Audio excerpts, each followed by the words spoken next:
آسمان لہو الجنہ، میں تمہیں جنت کی ضمانت دیتا ہوں۔ نوجوانوں سے کہا جا رہا ہے، چاہے وہ لڑکا ہو یا لڑکی، مرد ہو یا عورت، زبان تو سب کے پاس ہے، شرمگاہ تو سب کے پاس ہے، دونوں سے کہا جا رہا ہے تم مجھے شرمگاہ کی اور زبان کی صحیح استعمال کی گارنٹی دے دو، میں تمہیں جنت کی گارنٹی دیتا ہوں۔ یہ ہے جنت میں جانے کی، اور ان دونوں ہی کی وجہ سے انسان سب سے زیادہ جہنم میں ڈالا۔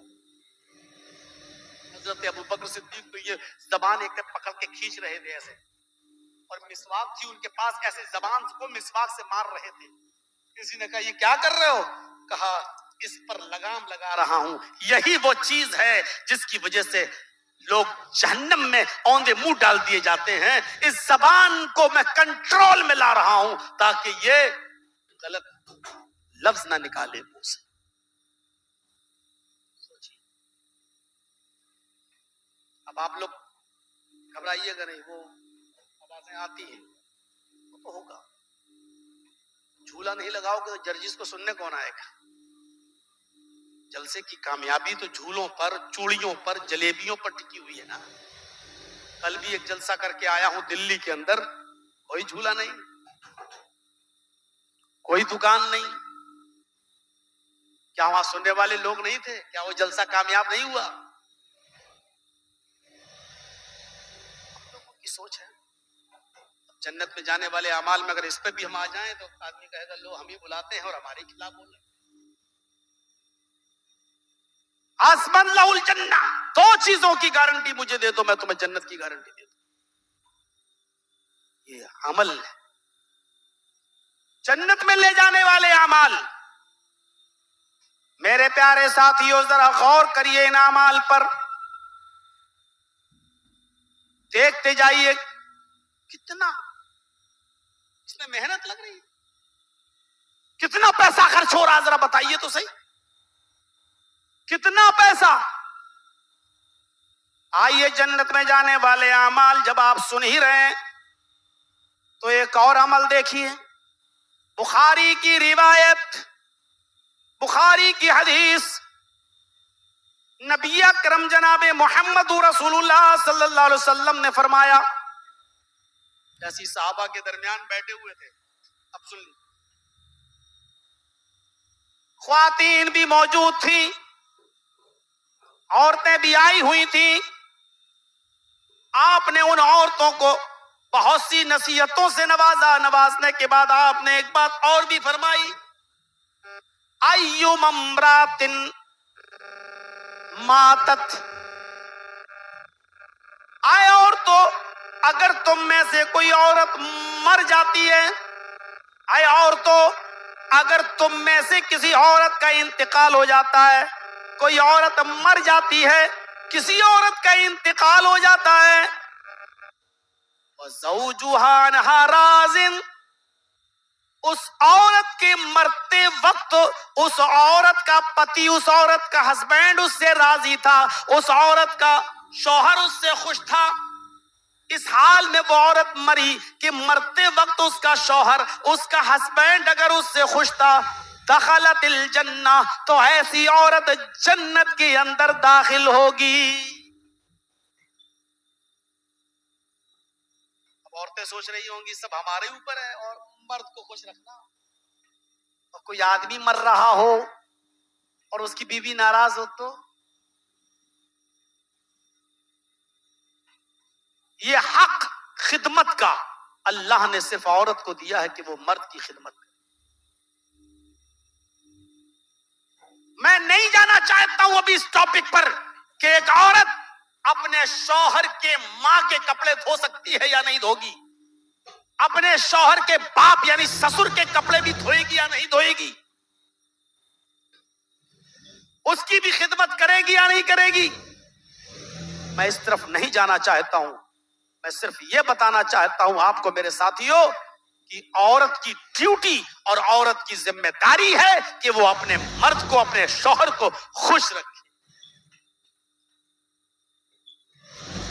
ایُّم امرأۃ ماتت، اذا ماتت، کوئی عورت جب مر جاتی ہے وَزَوْجُهَا عَنْهَا رَاضٍ، اور اس کا شوہر اس عورت کے اپنی بیوی کے مرتے وقت اگر اس سے راضی تھا، خوش تھا، دخلت الجنہ، تو یہ عورت جنت کے اندر داخل ہوئی۔ صحابہ کی محفل لگی ہوئی ہے، آپ نے ان صحابہ سے ایک عجیب سوال کیا، لوگوں بیٹھے ہو؟ ہاں، اچھا بتاؤ، جیسے ہم آپ کے سامنے، اللہ کے نبی بھی صحابہ میں بیٹھے اور آپ نے فرمایا، بخاری کی روایت، من اصبح منکم اليوم صائما، تم لوگوں میں سے آج کسی نے روزہ رکھا ہے؟ ایسے ہی صحابہ بیٹھے تھے اللہ کے رسول صلی اللہ علیہ وسلم کے پاس مسجد میں، اور آپ صحابہ سے کہہ رہے تم لوگوں میں سے کسی نے آج روزہ رکھا ہے؟ کیا کسی نے صبح اس حال میں کیا ہے کہ وہ روزے سے ہو؟ من اصبح منکم اليوم صائما، آج کوئی ہے جس نے روزہ رکھا ہو؟ فقال ابو بکر انا یا رسول اللہ، اے اللہ کے رسول، ہاں میں آج روزے سے ہوں۔ ابو بکر صدیق نے کیا کہا؟ ہاں میں نے روزہ رکھا ہے، ہاں میں روزے سے ہوں۔ اللہ کے نبی صلی اللہ علیہ وسلم نے فرمایا، اچھا ٹھیک ہے، روزے سے تو ہو تم، بیٹھ جاؤ۔ من تبع منکم اليوم جنازۃ، کیا تم لوگوں میں سے کوئی ایسا بھی ہے جس کے یہاں کسی کا انتقال ہو گیا ہو اور وہ اس میت کے ساتھ، اس جنازے کے ساتھ اس کے پیچھے پیچھے چلا ہو، اس کی جنازے کی نماز بھی پڑھی ہو اور اس کے ساتھ قبرستان تک گیا ہو اور مٹی بھی دی ہو؟ کیا تم میں سے کوئی ایسا شخص ہے جو اپنے علاقے میں کسی میت کے پیچھے پیچھے چلا ہو، جنازے کے پیچھے پیچھے چلا ہو، قبرستان تک گیا ہو، مٹی تک دیا ہو؟ دوسرا عمل، روزے سے ہے کوئی؟ ابو بکر نے کہا میں۔ اچھا جنازے کے پیچھے پیچھے کوئی چلا؟ فقال ابو بکر انا یا رسول اللہ، ابو بکر صدیق نے پھر کہا، اے اللہ کے نبی، میرے علاقے میں، میری بستی میں کسی کا انتقال ہوا، میں نے ہی اس کو غسل دیا، اس کو کفن بھی پہنایا، جنازے کی نماز بھی پڑھائی اور قبرستان تک بھی لے کر گیا، اس کو قبر میں بھی میں نے اتارا۔ ہاں آج میں نے ایک جنازے کے پیچھے پیچھے چل کر اس کو قبرستان تک پہنچایا۔ آپ نے کہا بہت خوب، بیٹھ جاؤ۔ اس کے بعد میں آپ نے پھر پوچھا، آپ نے پھر ایک اور سوال کیا، من اطعم منکم اليوم مسکینا، کیا تم لوگوں میں سے، اے میرے ساتھیوں، اے میرے صحابیوں، کیا کوئی ایسا بھی ہے جیسے آج کسی نے، ایسا بھی ہے جس نے آج کسی مسکین کو، بھوکے کو کھانا بھی کھلایا ہو؟ کیا تم لوگوں میں سے آج کوئی ایسا بھی ہے یہاں جس نے کسی بھوکے کو کھانا بھی کھلایا ہو؟ فقال ابو بکر انا یا رسول اللہ، پھر ابو بکر صدیق اٹھتے ہیں اور کہتے ہیں اللہ کے نبی، میں روزے سے تھا، میرے حصے کا کھانا رکھا ہوا تھا، میرے گھر میں ایک مسکین آیا، بھوکا آیا، ضرورت مند آیا، ہاں میں نے اپنے حصے کا کھانا اس ضرورت مند کو کھلا دیا، اس بھوکے کو کھلایا۔ میں ایک ایسا آدمی ہوں جس نے آج ایک بھوکے کو کھانا بھی کھلایا۔ آپ نے کہا ابو بکر بیٹھ جاؤ۔ پھر آپ نے آخری سوال کیا، من عاد منکم اليوم مریضا، لوگوں کیا تم لوگوں میں سے کوئی ایک ایسا آدمی بھی ہے جس نے آج اپنے علاقے کے کسی بیمار اور مریض آدمی کے گھر جا کر اس کی دیکھ ریکھ کی ہو، اس کی عیادت کی ہو، اس کی تیمارداری کی ہو؟ کوئی گیا اپنی بستی میں اپنے علاقے کے کسی مریض اور بیمار آدمی کی دیکھ ریکھ کے لیے، اس کی عیادت کے لیے، کیا آج کوئی گیا؟ وقال ابو بکر انا یا رسول اللہ، پھر ابو بکر صدیق اٹھتے ہیں، کہتے ہیں کہ اللہ کے رسول، ہاں میں نے آج مریض کی عیادت بھی کی ہے، میں ایک بیمار کے گھر بھی گیا ہوں، اس کو تسلی بھی دی ہے، اور جو کچھ بھی مجھ سے ہو سکتا تھا ہیلپ، مدد، میں نے اس اپنی استطاعت کے مطابق اس کی مدد بھی کی ہے۔ یہ چار نیکیاں بیان کرنے کے بعد آپ نے فرمایا، کوئی ہے جو روزے سے ہے؟ جی میں۔ کوئی ہے جو جنازے کے پیچھے پیچھے گیا؟ ہاں میں۔ کوئی ہے جس نے کسی بھوکے کو کھانا کھلایا؟ جی میں نے۔ کوئی ہے جس نے کسی مریض کی عیادت کی؟ ابو بکر: جی ہاں میں نے۔ آپ نے فرمایا بیٹھ جاؤ۔ اس کے بعد فرمایا مجتمعنا فی امرین الا دخل الجنہ۔ اتنی نیکیاں جس آدمی کے اندر ہو، یہ خوبیاں جس کے اندر بھی جمع ہو جائیں، جس آدمی کے اندر یہ نیکیاں یہ خوبیاں جمع ہو جائیں، جو بھوکے کو کھانا بھی کھلاتا ہو، جو نفلی روزے بھی رکھتا ہو، جو مریض کی عیادت بھی کرتا ہو، جو مریض کی عیادت بھی کرتا ہو، اور جو جنازے کے پیچھے پیچھے چل کر قبرستان تک جاتا ہو، یہ خوبیاں جس انسان کے اندر جمع ہو جائیں وہ جنت کے اندر داخل ہوگا، اس آدمی کا داخلہ جنت کے اندر ہوگا۔ یہ جنت میں لے جانے والے اعمال ہیں میرے پیارے ساتھیوں۔ معمولی سمجھتے ہیں، امیر آدمی اگر بیمار ہے تو اس کی عیادت کے لیے جا رہے ہیں، غریب ہے ویسے تو بیمار روز پڑتے رہتے ہیں۔ کوئی امیر آدمی مر گیا تو اس کے جنازے میں ہم شامل ہوتے ہیں، کوئی غریب مر گیا تو ہم اس کو ترجیح نہیں دیتے ہیں۔ نہیں، حضرت انس کہتے ہیں کانا رسول اللہ صلی اللہ علیہ وسلم یعود المریض ویشہد الجنازہ ویرکب الحمار ویجیب دعوت العبد۔ اللہ کے نبی صلی اللہ علیہ وسلم کے بارے میں حضرت انس بیان کرتے ہیں کہ نبی کی خوبیاں یہ تھی، نبی کے اندر کی وشیشتائیں یہ تھی، نبی کے گن یہ تھے، نبی کا اس کے وصف یہ تھا، کیا کان یعود المریض۔ کسی بھی مریض کے بارے میں سن لیتے کہ وہ بیمار ہے، آپ اس کے گھر تک جاتے، اس کی عیادت کرتے، وہ امیر ہو یا غریب ہو، آپ کچھ نہیں دیکھتے اور اس کی عیادت کرنے کے لیے جاتے۔ وَيَشْهَدُ الْجَنَازَةَ، کوئی بھی انتقال کر جاتا آپ اس کے جنازے میں شریک ہوتے، اس کے غم میں اس کا ساتھ دیتے، اس کے گھر والوں کے غم میں شریک ہوتے۔ وَيَشْهَدُ الْجَنَازَةَ، آپ اس کے جنازے میں حاضری دیتے۔ وَيَرْكَبُ الْحِمَارَ، تکبر اور گھمنڈ نام کی کوئی چیز نہیں تھی۔ آپ سواری کے لیے ضروری نہیں کہ اونٹ ہو، آپ گدھے پر بھی بیٹھ جاتے اور گدھے کی بھی سواری کر لیتے، گدھے کے اوپر بھی بیٹھ کر آپ 2-4-5 کلومیٹر 2-4-5 میل آپ سفر کر لیتے، اور آپ اس میں اپنی کوئی سبکی، اپنی کوئی تذلیل محسوس نہیں کرتے، اپنی بے عزتی محسوس نہیں کرتے۔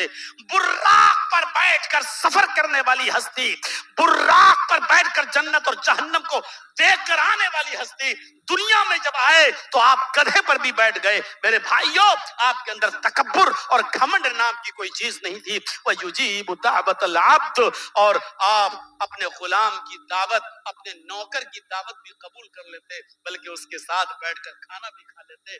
آپ کے اندر کوئی تکبر نہیں تھا، کوئی گھمنڈ نہیں تھا، آپ اپنے غلام کی دعوت بھی قبول کر لیتے۔ یہ وصف تھے نبی اکرم، یہ صفت تھی نبی اکرم جناب محمد رسول اللہ صلی اللہ علیہ وسلم۔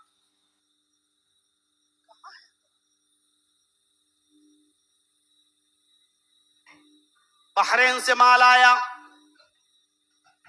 غنیمت کا مال تھا، صحابہ میں تقسیم ہونا تھا۔ 15 دن سے حضرت عائشہ کہتی ہیں کہ میرے گھر میں چولہا نہیں جلا۔ اللہ کے نبی نے فرمایا عائشہ خوش ہو جاؤ، آج مال تقسیم ہوگا، مجھے بھی حصہ ملے گا، آج میرے گھر میں بھی چولہا جلے گا۔ اللہ کے نبی صلی اللہ علیہ وسلم مسجد میں جاتے ہیں اور لوگوں کو ان کا حق دیتے ہیں، مال تقسیم کرتے ہیں، سب کو جتنا ملنا تھا اتنا دے دیا گیا۔ اللہ کے نبی صلی اللہ علیہ وسلم کو بھی 2 تھیلے بھر کر مال ملا، 2 تھیلے بھر کر مال ملا۔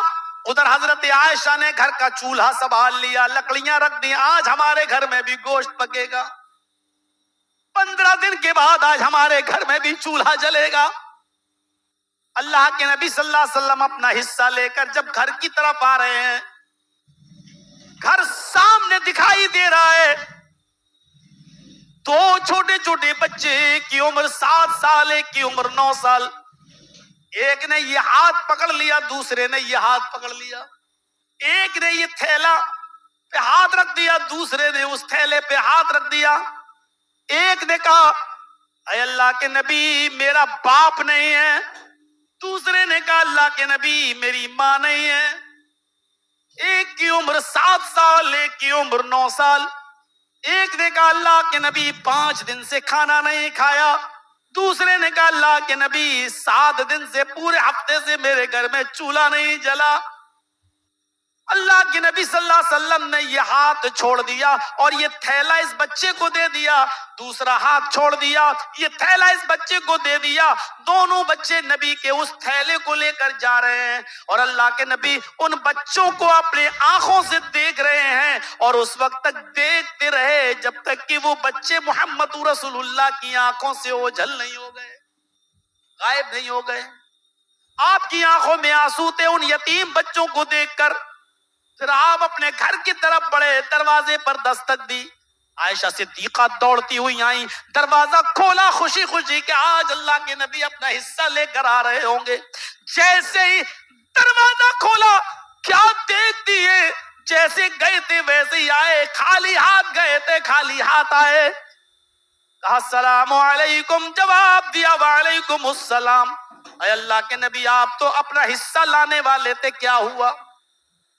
فرمایا عائشہ راستے میں 2 یتیم بچے مل گئے، میں نے ان دونوں یتیم بچوں کو اپنا حصہ، ان کا اپنا حصہ دے دیا، اپنا حصہ دے دیا. ایک کے باپ نہیں تھے، ایک کی ماں نہیں تھی. ایک کا باپ نہیں، ایک کی ماں نہیں. اللہ کے نبی نے فرمایا عائشہ میں نے اپنی آنکھوں سے دیکھا. ایک نے کہا کانوں سے سنا، ایک نے کہا 5 دن سے چولہا نہیں جلا، دوسرے نے کہا 7 دن سے کچھ نہیں ملا. عائشہ میں نے اپنا حصہ ان کو دے دیا. حضرت عائشہ کہتی ہیں اچھا کیا، لیکن ایک ایک مٹھی دونوں تھیلوں میں سے نکال لیتے تو آج میرے گھر میں بھی چولہا جل جاتا. اس امام کائنات کا جواب یہ تھا عائشہ میرے دل نے گوارا کیا، میں نے سوچا کہ ایک ایک مٹھی نکال لوں اور آج میرے گھر میں بھی چولہا جل جائے. لیکن پھر ان یتیم بچوں کے چہرے پر نظر پڑی تو میں نے ایک مٹھی بھی نکالنا گوارا نہ کیا، میں نے دے دیا. عائشہ نے کہا اے اللہ کے نبی آج میرے گھر میں بھی چولہا جل جاتا تو کیا بگڑ جاتا. اللہ کے نبی فرماتے ہیں عائشہ یتیمی کا درد میں نے دیکھا ہے، تم نے نہیں دیکھا. عائشہ تمہارے باپ بھی ہیں، تمہاری ماں بھی ہیں، یتیمی کا درد مجھ سے پوچھو. جب میں پیدا ہوا تو پیدا ہونے سے 2 مہینے پہلے میرے باپ کا انتقال ہو گیا. جب میری عمر 6 سال ہوئی تو میری ماں بھی مجھے چھوڑ کر چلی گئی. جب میری عمر 8 سال کی ہوئی تو دادا بھی چھوڑ کے چلا گیا. عائشہ یتیمی کا درد ہم نے دیکھا ہے، تم نے نہیں، اس لیے یتیموں کا بھوکا، یتیموں کو بھوکا نہیں دیکھ سکتا. یتیموں کا بھوکا رہنا مجھے گوارا نہیں، مجھے اپنا اور اپنے گھر والوں کا بھوکا رہنا گوارا ہے، یتیم بچوں کا بھوکا رکھنا گوارا نہیں ہے. اس کے بعد آپ مسجد میں آئے اور آپ نے لوگوں کو حکم دیا اور بتایا، فوراً فرمایا لوگوں انا وکافل الیتیمی فی الجنت کہاتین، جنت کے اندر میں اور یتیم کی پرورش کرنے والا، میں اور یتیم کو کھلانے پلانے والا، یتیم کے سر پہ ہاتھ رکھنے والا وہ اور میں جنت میں ایسے ہوں گے جیسے یہ دونوں انگلی آپس میں ملی ہوئی ہیں. آپ نے یہ حکم نافذ فرما دیا کہ جنت میں میرا پڑوسی وہ ہوگا جو یتیم کے سر پہ ہاتھ رکھے گا اور یتیم کی کفالت کرے گا اور یتیم کو کھلائے گا اور پلائے گا. میرے بھائیوں یتیم کی کفالت کرنے والے کو جنتی کہا ہے، یتیم کی دیکھ ریکھ کرنے والے کو جنتی بتایا ہے. یہ عمل تھا. میرے بھائیوں میں جانتا ہوں کہ 2:40 ہو رہے ہیں، میں ایک واقعے کی طرف اور لے آؤں اور پتہ چلے، اس کے بعد میں آپ سمجھیں گے. اللہ کے نبی بہت سے لوگ ایسے یہاں پر بھی ہوں گے جن کے چھوٹے چھوٹے بچے جن سے چھین لیے گئے ہیں. دودھ پیتا بچہ، 2 سال کا بچہ، 3 سال کا بچہ، اس باپ سے پوچھو کہ کیا گزرتی ہوگی، اس ماں سے پوچھو کیا گزرتی ہوگی. اللہ کے نبی فرماتے ہیں جن کے چھوٹے چھوٹے بچے حالت صغر سنی میں انتقال کر گئے، چھوٹے بچپن میں انتقال کر گئے، صغارہم دعامیس الجنہ، ان کی روحیں جنت کے اندر بے روک ٹوک گھومتی اور ٹہلتی رہتی ہیں. قیامت کے دن وہ سب بچے اپنے ماں باپ سے ملیں گے. یلقا احدہم اباہ، قیامت کا دن ہوگا, اللہ ان کے ماں باپ کو کہے گا جہنم میں ڈالو, یہ بدعمل تھے, نیک عمل نہیں کرتے تھے, جہنم میں ڈالو. وہ جہنم کے دروازے پہ کھڑے ہوں گے, اللہ کہے گا روکو, جہنم میں ڈالنے سے پہلے آئے فرشتوں, دنیا میں میں نے ان سے ان کے بچے چھینے تھے چھوٹے چھوٹے, ان کو جہنم میں ڈالنے سے پہلے ان کو ان کے بچوں سے ملوا دو, ان کے بچوں سے ان کی ملاقاتیں کروا دو. فرشتے جنت سے ان بچوں کو لے کے آئیں گے جو چھوٹے چھوٹے بچے حالت صغر سنی میں انتقال کر گئے, ان بچوں کو ان کے ماں باپ سے ملوایا جائے گا. اللہ کہے گا لو مل لو اپنے ماں باپ سے, اور ماں باپ سے کہے گا مل لو اپنے بچوں سے. یہ وہی بچے ہیں جن کو ہم نے حالت صغر سنی میں چھینا تھا تم سے. وہ بچے جب اپنے ماں باپ سے ملیں گے, اللہ کے نبی صلی اللہ علیہ وسلم فرماتے ہیں ہر بچہ اپنے باپ سے ملے گا. وَيَأْخُذُ بِنَاحِيَةِ ثَوْبِهِ, ملتے ہی وہ اپنے باپ کے دامن کو پکڑ لے گا. قمیص کو جو باپ پہنا ہوا ہوگا اس کو پکڑ لے گا. اللہ کہے گا چلو ملاقات کا وقت ختم. فرشتے کہیں گے اب ماں باپ جہنم میں جائیں, بچوں تم جنت میں جاؤ. چلو جیسے ہی ان بچوں کو ان کے ماں باپ سے چھینا جائے گا الگ کرنے کے لیے, لیکن وہ بچے اپنے ماں باپ کا دامن نہیں چھوڑیں گے, اپنے ماں باپ کا دامن نہیں چھوڑیں گے, اپنے ماں باپ کے دامن پر ایسے چپک جائیں گے. اللہ کے نبی فرماتے ہیں پھر وہ بچے اللہ سے کہیں گے الہ العالمین, دنیا میں بھی تو نے مجھے میرے ماں باپ کا پیار نہیں دیا, اور آخرت میں بھی تو مجھ سے میرے ماں باپ کو پیار نہیں دے رہا ہے. اگر تجھے مجھے اپنے ماں باپ کے پیار سے محروم ہی کرنا تھا تو دنیا میں تو نے مجھ سے میرے ماں باپ سے مجھ کو کیوں چھینا؟ یہ کیسا انصاف ہے؟ دنیا میں بھی مجھے میرے ماں باپ کا پیار نہ ملا اور آخرت میں بھی مجھے میرے ماں باپ کا پیار نہیں مل رہا ہے. نہیں, میں ان کے دامن کو نہیں چھوڑوں گا. اے اللہ میرے ماں باپ کو میرے ساتھ جنت میں داخل کر دے. اللہ ان معصوم اور چھوٹے بچوں کی دعا کو قبول کرے گا حتی یدخلہ اللہ الجنہ, یہاں تک کہ اللہ اس کے ماں باپ کو جنت کے اندر داخل کر دے گا. تو یہ چھوٹے چھوٹے بچے جو انتقال کر جاتے ہیں, ان کے انتقال پر اگر ماں نے یا باپ نے صبر کیا اور واویلا نہیں مچایا, کپڑے نہیں پھاڑے, رو رو کر بیان کر کر کے نہیں روئے, اور اپنا سینہ چاک نہیں کیا اور صبر کیا کہ اللہ کی امانت تھی اور اللہ نے لے لیا, تو ایسے لوگ اپنے ان کے بچوں کی سفارش اللہ قبول کرے گا اور ان کی قبول کر کے ان کے ماں باپ کو جنت کے اندر داخل کر دے گا. تو یہ ہے جنت میں جانے والے اعمال. اور بھی بہت سے اعمال ہیں میرے بھائیوں. میرے بعد شیخ عبدالغفار صاحب کو بھی بولنا ہے, حضرت علی صاحب بھی آئے ہیں ان کو بھی بولنا ہے, ابھی بھی مقررین کی ایک فہرست ہے, لیکن آپ سے میری گزارش یہ ہے میرے بھائیوں کہ جنت میں لے جانے والا عمل یہ بھی ہے کہ علم کے راستے میں جو چلا, یہ بھی ایک راستہ ہے جو جنت تک لے جاتا ہے. ہمارے حافظ ولی صاحب نے بھی جو ادارہ کھولا ہے اس میں بھی بچے پڑھتے ہیں, غریب بچے اس میں تعلیم حاصل کرتے ہیں. اس لیے میرے بھائیوں غریب بچوں پر صدقہ و خیرات اور زکوٰۃ خرچ کرنے والا اور صدقہ کرنے والا میرے بھائیوں یہ بھی جنت میں لے جانے والا ایک عمل ہے. آپ سے میری گزارش ہے